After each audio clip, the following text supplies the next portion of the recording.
So today we're diving into what has to be one of the strangest high-stakes standoffs I think we've seen in recent political history. Oh, absolutely. It's got all the elements. It's happening right now between a federal prisoner in Tallahassee, Ghislaine Maxwell, and the U.S. Congress in D.C. And she's basically trying to trade information, but what she's asking for in return is, well, it's the ultimate prize. It's not a reduced sentence. Yeah. She's demanding what her lawyer calls the unvarnished truth about two former presidents in exchange for a full pardon. It's a fascinating play. Usually, cooperation is about getting a few years shaved off a sentence. This is a demand for a get-out-of-jail-free card. Right. It's that classic I know something you don't scenario.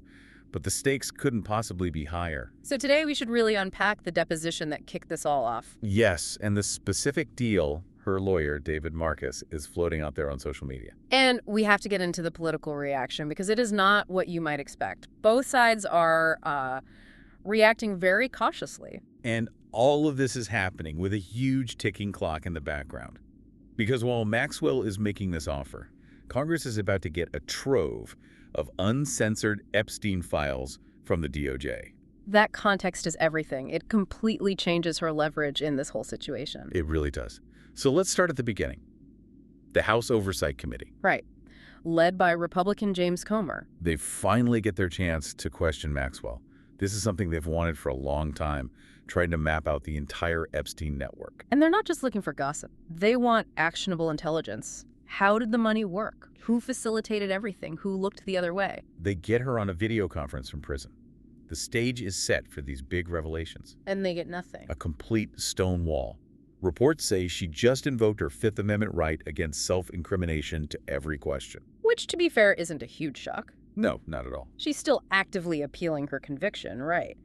So if she starts talking in a deposition, prosecutors could use her own words against her in that appeal. So pleading the Fifth is the standard defensive legal move. It is. It's what any competent lawyer would advise. It protects her from perjury, from accidentally damaging her appeal. It's textbook. But this is where it gets interesting. Because usually when you plead the Fifth, you're trying to become invisible. You want the attention to go away. You want to disappear. Exactly. You stay silent, the committee moves on. She did the exact opposite.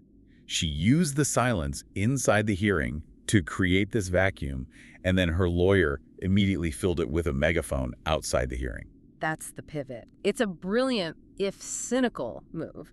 Right after the deposition ends, her lawyer, David Marcus, he goes on X. Formerly Twitter, yeah. And he just lays out the terms. Yeah. He says Maxwell is willing to testify freely with complete honesty. Which is the carrot. It's everything the committee just tried to get and failed. But then comes the stick. He writes, and this is a direct quote, "If this committee and the American public truly wish to hear the unvarnished truth, there is a direct path." And that path is a pardon. A pardon. And he's very specific. It has to be a pardon from Donald Trump. Which is legally interesting because only a sitting president can grant one.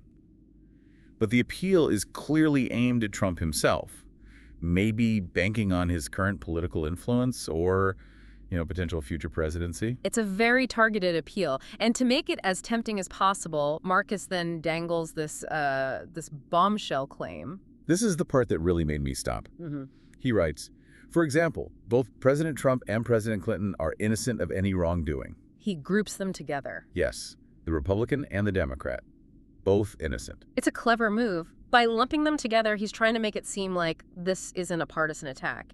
He's positioning Maxwell as this, neutral holder of truth who can finally clear the air for everyone. But then he adds the hook. He says, only Mrs. Maxwell can explain why, and the public has a right to that explanation. That's the whole pitch right there. Only Miss Maxwell. Right. He's claiming the proof of their innocence isn't in some document or a flight log. It's in her head. It exists only in her memory. He's basically selling her narrative as a one-of-a-kind product you can't get anywhere else. I can prove they're innocent, but first, you have to set me free. It's pure transaction, which, makes the reaction from Washington even more fascinating because you'd think a party leader would be interested in a key witness offering to prove their innocence. You would think. But the response has been, well, cold is a good word for it. Icy might be better. It just shows how radioactive any association with Epstein still is. So let's start with the Republicans. The committee chairman, James Comer, is driving this whole investigation. He would theoretically benefit the most from a bombshell that clears Trump. You'd think he'd at least be intrigued. But he shut it down Yeah. immediately, told reporters flat out that he does not believe Ghislaine Maxwell should be pardoned.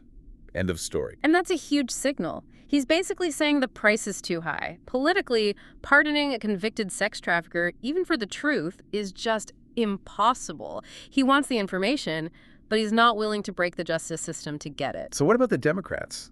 They're looking at this whole thing and just calling it a campaign stunt. A publicity stunt. Exactly. They see the timing, the direct appeal to Trump, and they believe she's just trying to insert herself into the election conversation.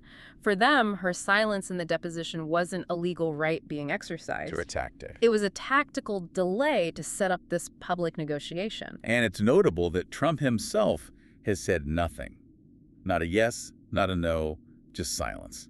Which, in politics, silence can mean anything. It keeps the door technically open, even if Chairman Comer is trying his best to slam it shut. So we have a stalemate.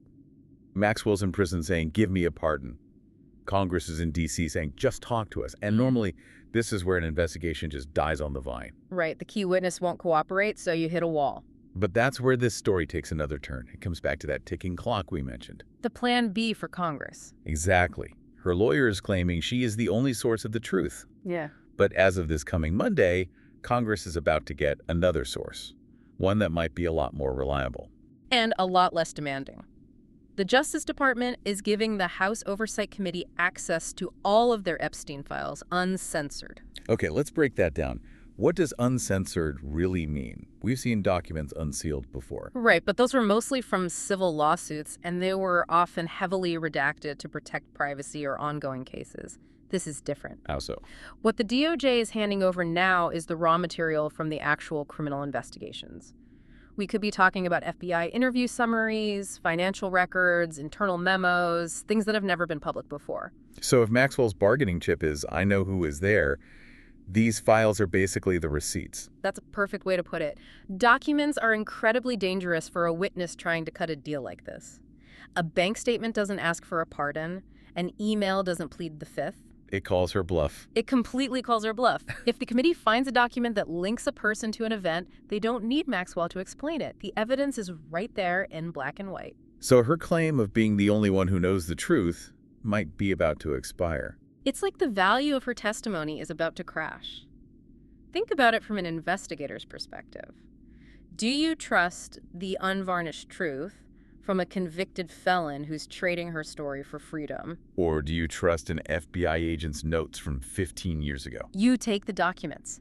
Every single time. And her legal team has to know this is coming. Of course they do.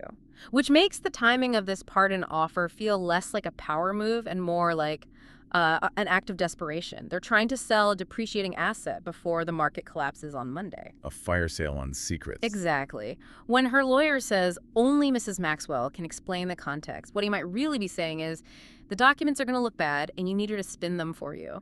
He's trying to pre-rebut evidence nobody's even seen yet. That brings me back to the logic of the offer itself, because there's something about it that's really dark. You mean the threat behind the offer? Yes. The lawyer says only Miss Maxwell can explain why they are innocent.